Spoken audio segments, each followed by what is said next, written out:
Welcome to Tyler's Talk, ladies and gentlemen. Today is October the 31st. It's Halloween. Oh my god, it's scary Halloween. Hey, I saw a house that has Halloween decorations. I'm a little happy for that. Halloween's not dead yet.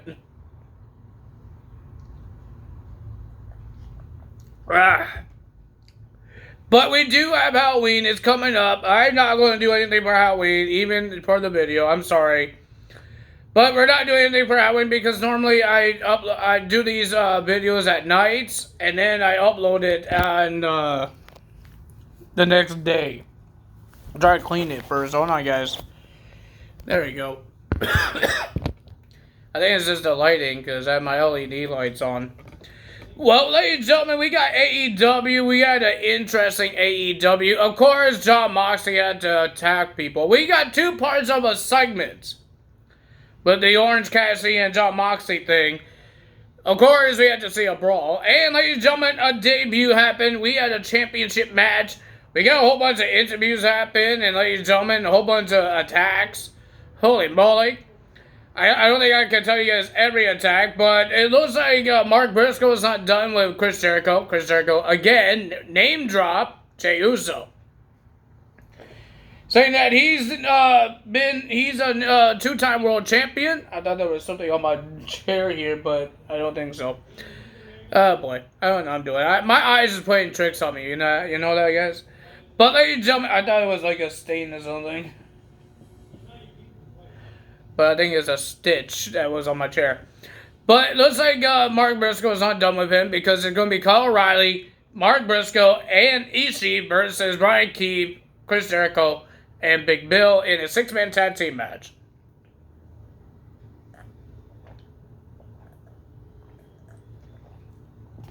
I'm drinking my milk. Give me a strong bones. Ladies and gentlemen, there was too many segments. I can't remember every segment that happened here, but ladies and gentlemen, we got Kyle Fletcher came out.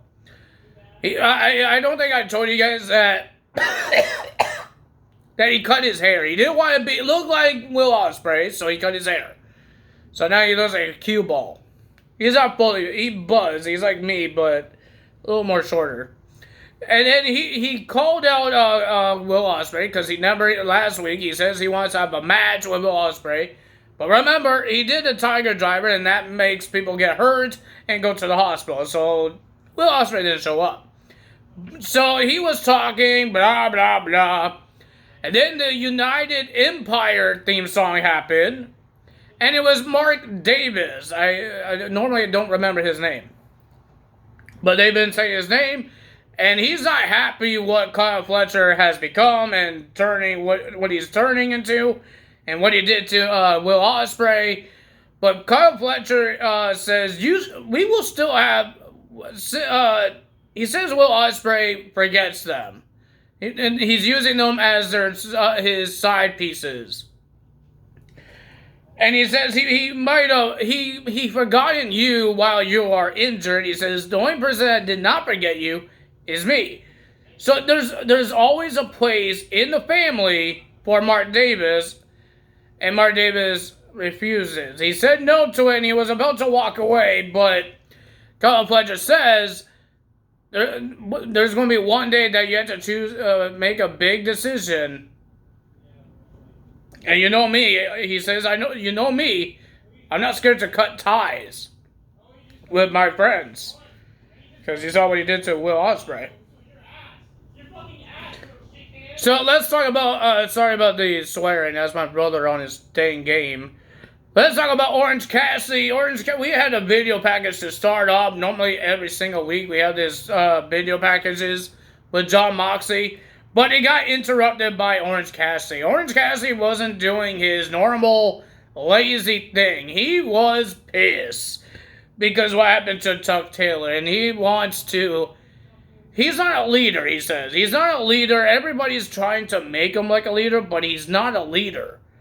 So he says to stop this whole madness is to take the world title from Jon Moxley. So he challenged Jon Moxley, but he wants to do it alone. He wants to be in charge of this situation. So and then he walked out. He issued a challenge anytime, anywhere Jon Moxley could choose. So, and then middle of the show, we got Jon Moxley. He comes out and he says, "No, Orange Cassidy did not challenge me. I challenged him after what we did last week on Chuck Taylor." He says now there's no more distractions. Now he's more pissed now, and now he's going to get that title shot. And he says, "You think you're in charge now? Let's see about that." He says, "Let's see about that." And the Blackpool Combat Club, Pac and Claudio, grabbed Utah and they tried to put a chair on his head like they did with Chuck Taylor and try to break his neck until Orange Cassidy comes out and makes the save. There was a freaking 5-on-1 on Orange Cassidy. Everybody's getting destroyed. Orange Cassidy was getting destroyed until the Dark Order came out. And they got destroyed. And then Darby Allin showed up. I thought it was a dead body. I'm sorry to say it, but I thought it was a dead body hanging off the Raptors. But it was Darby Allin. So everybody was fighting them. And ladies and gentlemen, and then the rest of the AEW guys come in and starts beating up everybody. And they finally got the numbers on Jon Moxley and his team. But it didn't work out. But at the end of the show, almost at the end, before the main event, I can't tell you guys what happens with the Young Bucks. So Brandon Cutler got left behind. Okay, he got left behind and he bumped into the Blackpool Combat Club. And Chris Daniels was there. He was talking to the Young Bucks, and he was there, and he's telling him to call, "Don't do this, you guys." Jon Moxley grabbed Mr. Chris Daniels and let Chris Daniels watch what the Blackpool Combat Club did to Brandon Cutler and smash his hand with a sledgehammer. With Miss Maria Shafir was holding down Brandon Cutler, and they smashed his hand. I can't tell you guys what happened with the Young Bucks because that's for their match.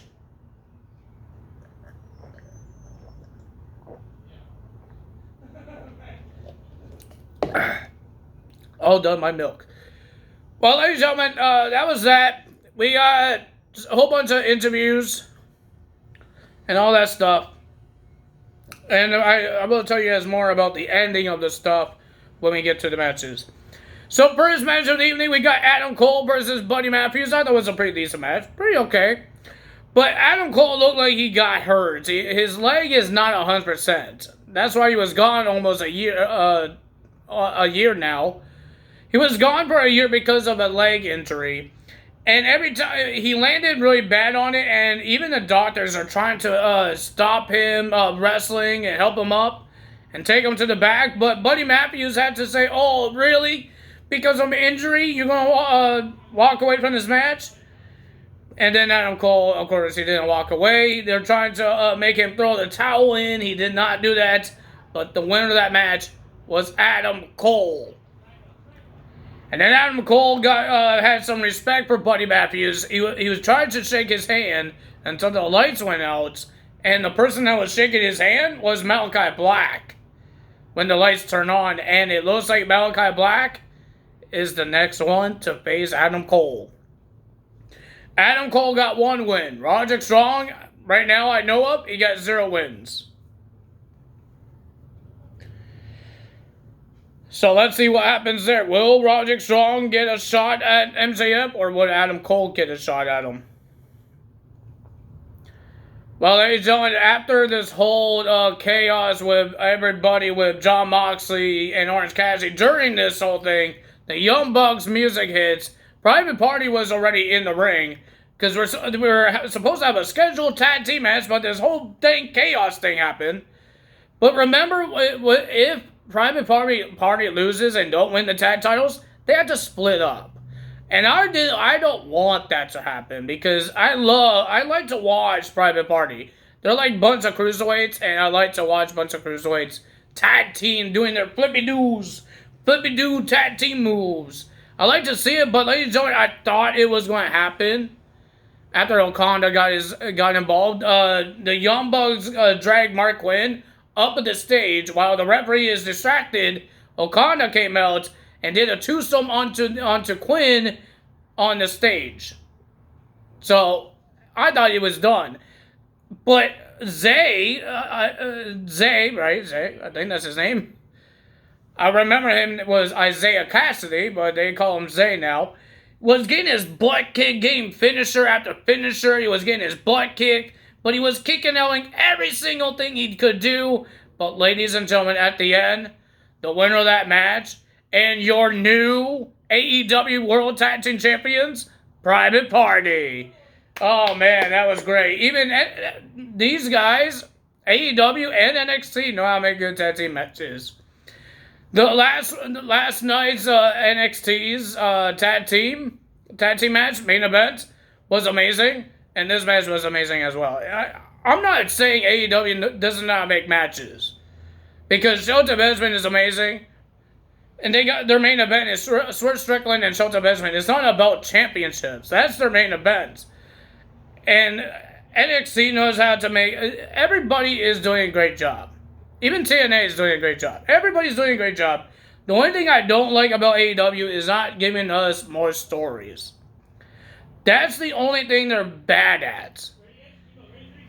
They're giving the right people the championship opportunities and winning the championships. But the stories sometimes don't make sense or kind of weak. Especially the Camille and Chris Statler match was a little weak of the story.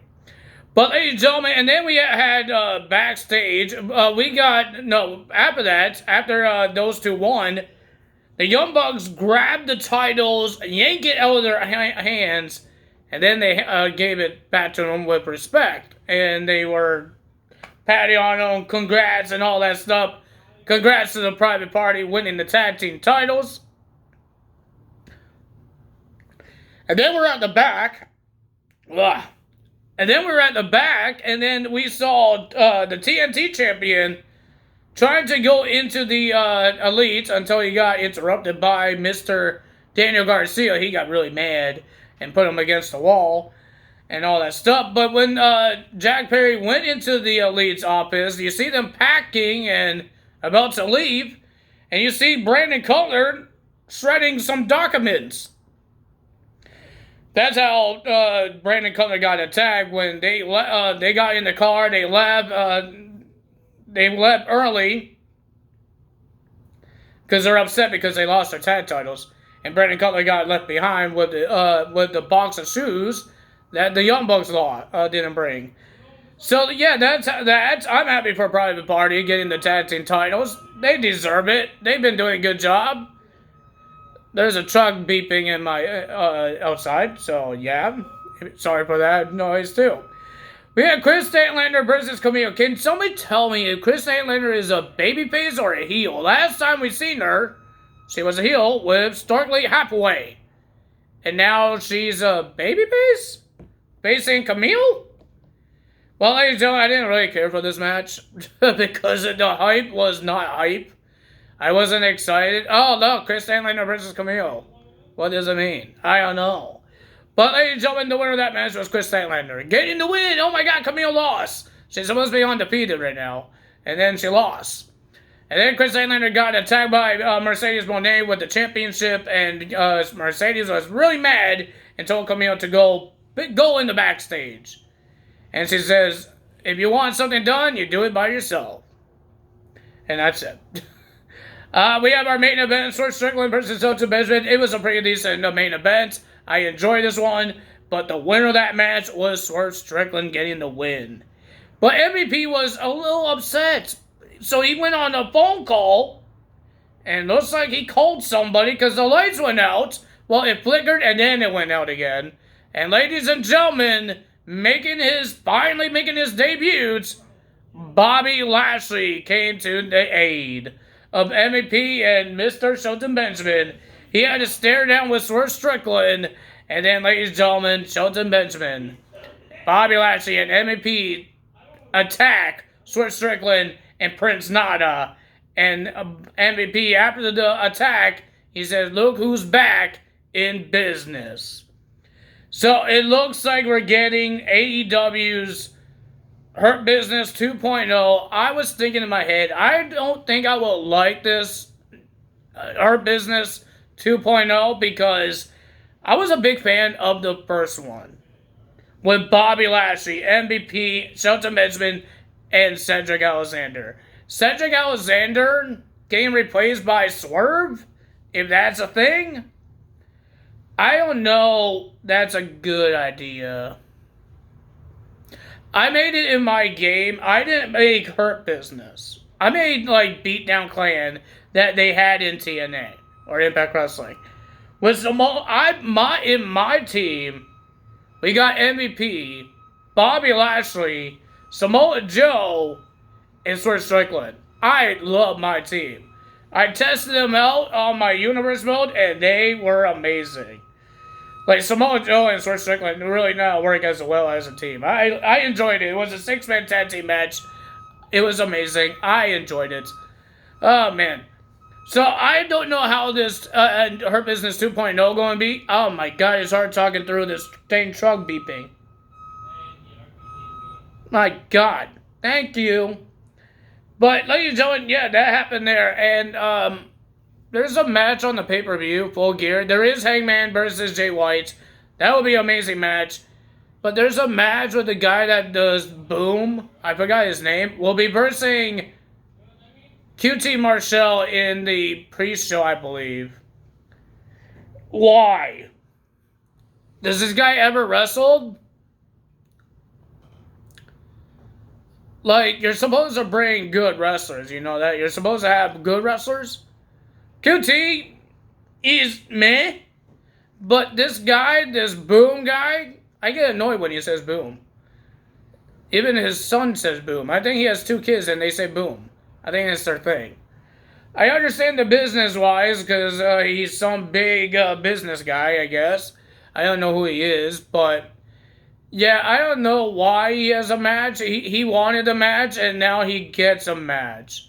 So now I know what match I don't want to watch. I'm hoping it's on the pre-show because if this match is on the main show, I definitely know what's going to be a pee break. That match. But if it's a pre-show, I'm definitely not going to watch the pre-show. Oh man, why? Why?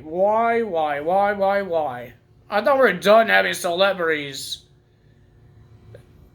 having matches. I thought that we're done with that. I guess we're not. I thought Sexy Red on WWE might have a match. Oh, man. Ladies and gentlemen, we heard about Chris Bay. He got injured. I believe they're going to have, like, a funds things on TNA. Like, in November 6th, I believe. It's sad to hear about this guy. Like, he's good in the ring, and it sucks to hear, especially a neck injury, because you saw Bryan Danielson almost retired from it. Paige almost retired from it. And yeah, it's a horrible thing, and you could retire from it. You might not be back. And now, ABC is not going to be a thing until he comes back. Or if he does. I don't know if he does. We don't know anything about it. We don't know what's happening. I think he had surgery, something like that. I have no idea. But ladies and gentlemen, people are saying that Jordan Gray's contract is up somewhere at the beginning of the next year. And they think that she might come to NXT. I would love to see Jordan Gray's fully in NXT. I would love to see that. Because I would love to see Jordan Grace win some championships in NXT. You see, this is what I wish. With TNA and NXT doing their crossovers, I wish that they could sign an NXT contract to be part of the show and be part of TNA. Because their contracts is different sometimes. They don't do it for a whole couple of years like WWE does. They do a couple of years on their contracts. I don't think TNA does the same thing, because I've seen a lot of people leave TNA, like in a year or something like that. So I'm hoping. I wish that they could do that. They could sign both contracts and wrestle on both shows. They do the tapings for TNA and then come to NXT because that's live. So the tapings will be done and they fly to where NXT is. Normally they don't do a lot of traveling. They just go to Orlando in the Performance Center. They're going to Philadelphia next week. Well, that's next week. What happens the other week? So that's what I wish that we get to see. But I'm happy that TNA and NXT has not done their crossover because it felt like it was with NXT because it's been like 3 weeks and we haven't seen a TNA star show up at the show, NXT. I know it's only one person, Jordan Grace, but I don't mind that. I think TNA had like one person in their show last week, Wendy Chu. Right? No, they have Brinley Reese as well when they attack the Angelites people. They had Brinley Reese there too, right? Yeah. But yeah, it doesn't matter. It doesn't have to be a whole bunch of them. It's just some of them. I don't mind one. I don't mind two. I don't mind that much. But yeah, that's going to be interesting to see. Let's see what happens in AEW with Bobby Lashley showing up now. It just feels weird when he does the full Nelson now. They don't call it a Hurt Lock. They call it full Nelson. I remember they call him being called Hurt Lock. Is it a good choice for Bobby Lashley to come to AEW? I think every wrestling promotion is a good choice for wrestlers because they love to wrestle. This is what they love to do. This is why they train to be a wrestler, to do what they need to do.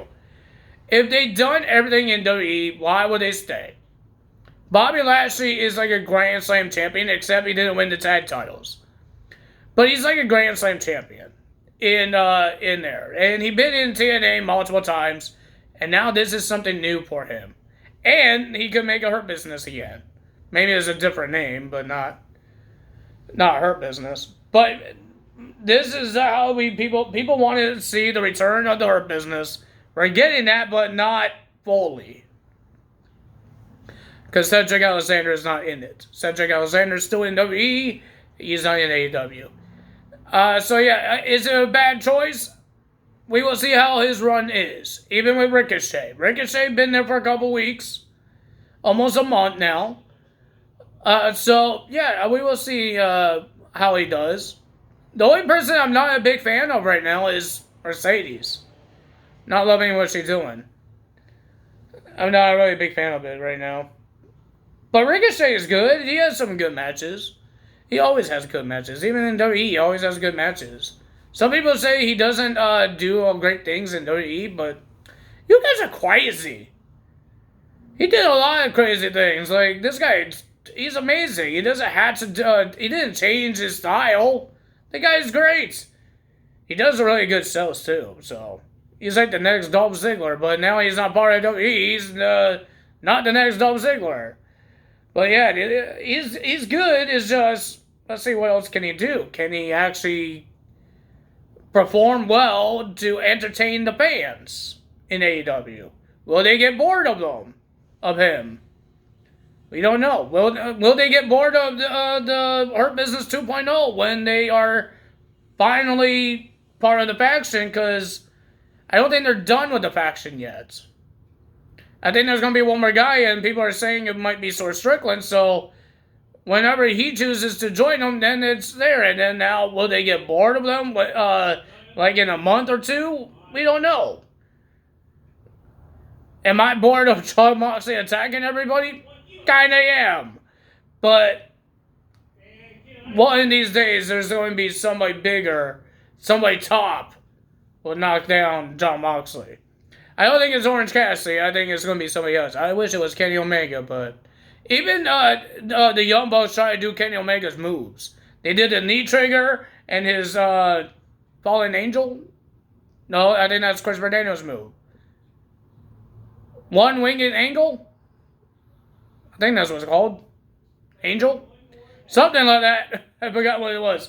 But they did his moves, so maybe he's coming back and he's going to attack the Elite. I have no idea.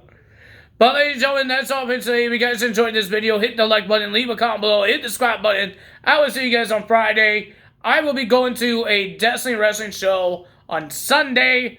So I'm hoping that I could, I think I could get Crown Jewel done. Because it will be at 1 o'clock, so I might upload it on Saturday. Because it's Crown Jewel, it's in Saudi Arabia. So it could be uploaded on Saturday. So we will see what happens there. But that's all me today. Tell us out. See you guys tomorrow. Friday. Bye.